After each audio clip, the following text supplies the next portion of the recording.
2025-26 সালে বিচার বিভাগের জন্য বরাদ্দ ছিল 2015 কোটি টাকা, যেটি জিডিপির 0.03% কাছাকাছি। এইবার এটি বেড়ে হয়েছে 2187 কোটি 58 লক্ষ টাকা। মাননীয় স্পিকার, এটাও জিডিপির 0.03% মতো, এর বেশি নয়। অথচ আমরা যদি বিটিভির মতন একটা একেবারে মানে কি বলবো, যে খাত থেকে কোনো লাভ হয় না এরকম একটি খাতের বরাদ্দের দিকে তাকাই, সেটাও দেখবো বিচার বিভাগের বরাদ্দের চেয়ে কয়েক গুণ বেশি।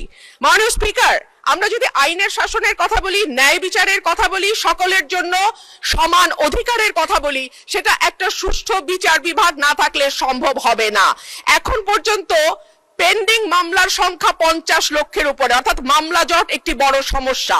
বেঞ্চ এবং বারের অধিকার যদি আমরা রক্ষা করতে না পারি, আমরা দেশে আইনের শাসন কখনোই প্রতিষ্ঠা করতে পারবো না।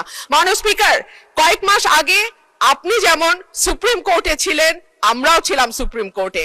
আপনি আমাদের সমস্যা যেভাবে যত কাছের থেকে দেখেছেন, এই সমস্যার ভেতর দিয়ে আপনি গেছেন, আমরাও কিন্তু সেই একই সমস্যার ভেতর দিয়ে এখন যাচ্ছি।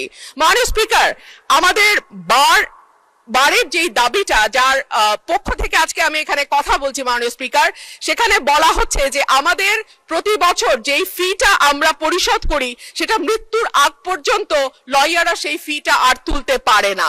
কিন্তু দেখা যায় বহু লয়ার শেষ জীবনে অসুস্থ হয়ে গেছেন, প্র্যাকটিস করতে পারছেন না, আদালতে যেতে পারছেন না, কিন্তু তাদের মানবেতর জীবন যাপন করতে হচ্ছে।